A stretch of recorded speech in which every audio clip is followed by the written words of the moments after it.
Um, so yes, I'm Darren Soothill. Look after pre-sales at Croit, and we wanted to give you a bit of an update on what Croit is doing and where we are with things.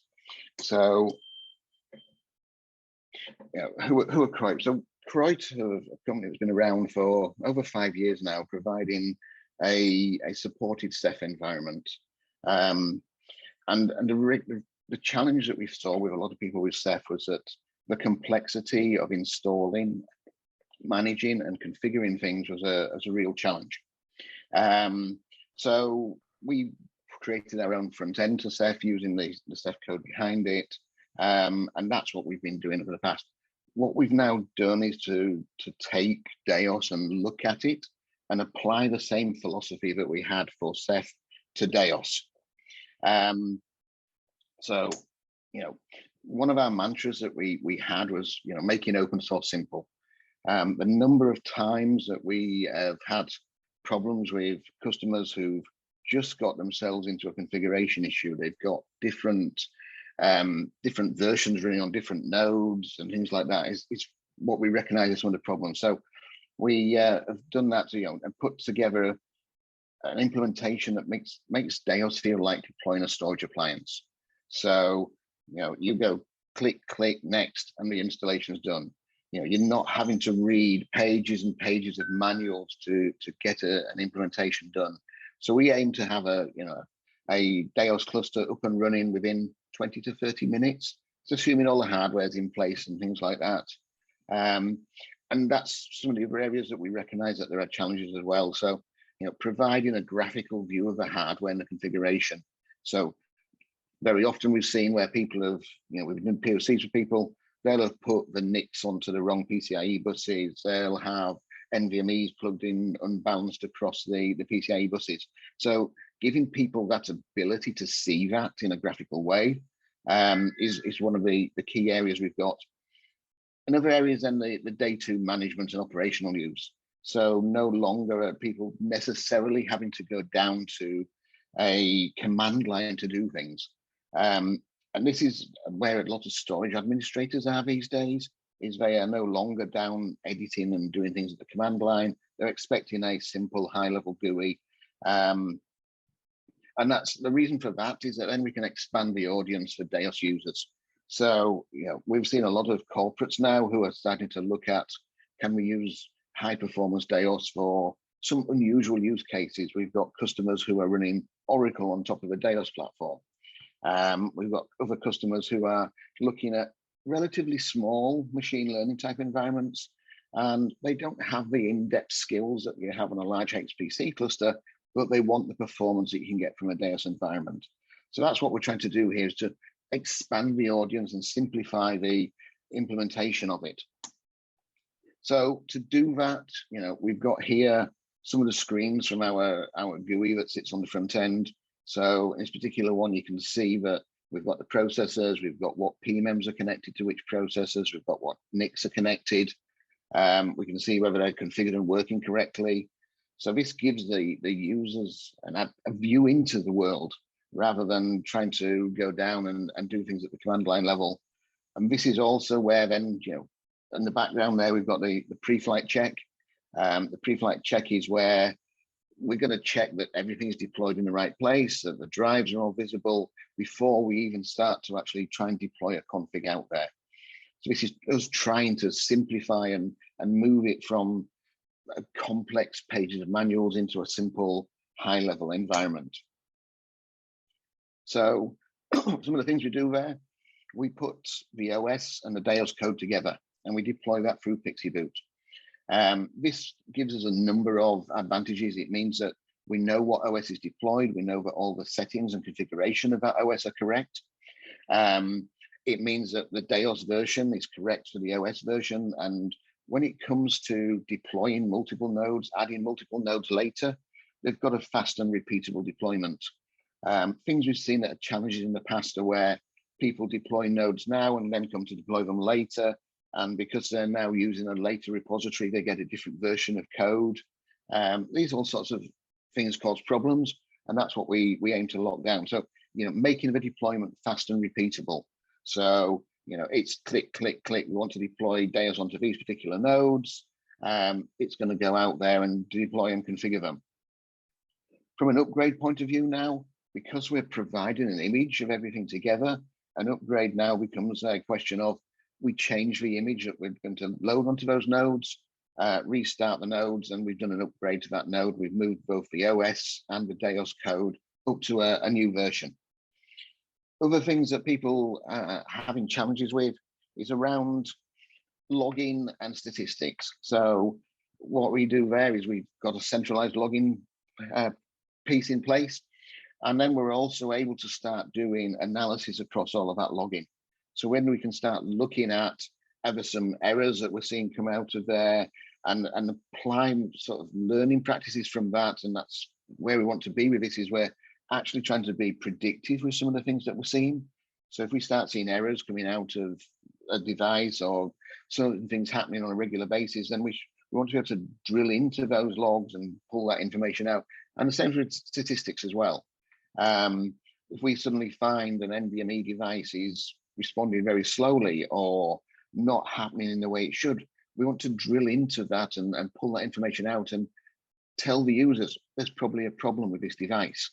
Because typically what you tend to find in these distributed systems is the whole system, the way it performs is only as fast as the slowest node. So if you can identify a problem with a node or a problem with a device as soon as possible, then we can actually, tell them about that. They can look to fix that before it becomes a bigger problem for the whole system.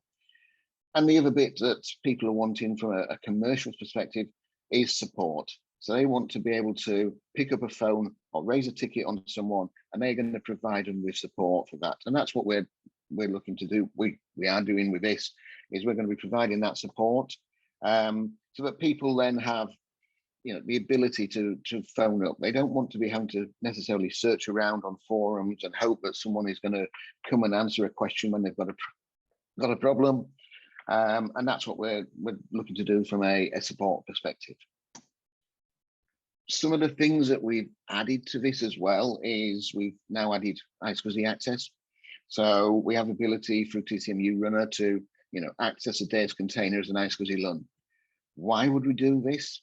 This is because we've got our customers are asking us they want Windows access, they want VMware access to go directly down to the DAOS storage. And that's where we are adding extra layers on here as we need to. So things like some of the initial benchmarks we got from this are giving very favorable performance numbers.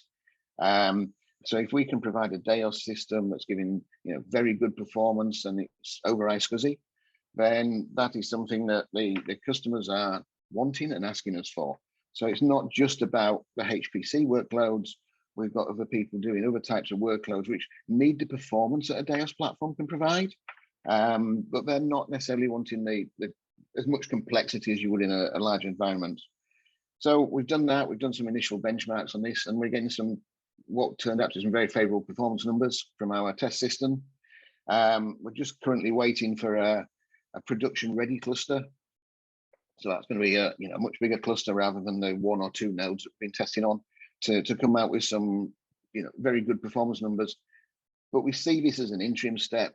NVMe over Fabric is where we see this, and as that becomes better supported, that's where we see ultimately access from these Windows and VMware type platforms going. There may be other use cases around that as well, where we've got other people wanting to access the storage, but those are the sorts of things that we're driving to with that. Other additional features that we're working on is putting SMB onto DAOS. SMB is used a lot in the media space, and a lot of the non-linear editing that the media space is doing is wanting to use SMB because that's their workstations are all Windows-based typically, or they're Mac-based. So they're wanting to drive down that.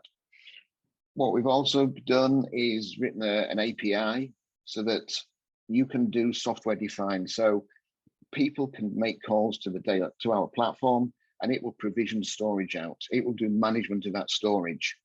So that's allowing then the more flexible environments where people are wanting to, dynamically configure things, dynamically present storage out to be able to do that. Another area that we're working on is around DAOS and Ceph integration. So this is recognizing that DAOS is a very good high performance platform.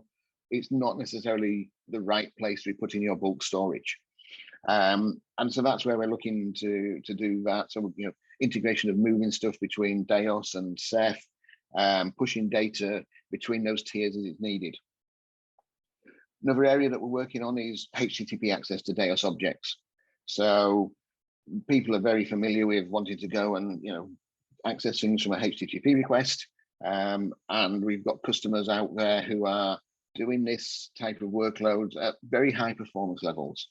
And so putting DAOS behind that will give a big boost in performance for those types of workloads. These are customers that are already running all NVMe clusters, and they wanted to get more performance out of that. They wanted to get more gigabytes per second at it. And again, we're looking at other use cases where DAOS can be used to improve performance. So it may be that certain aspects, so maybe we use DAOS for storing metadata about objects that have been stored in the system. Maybe we use DAOS to provide other higher performance pieces of a storage solution, is what we're looking at playing it in that space.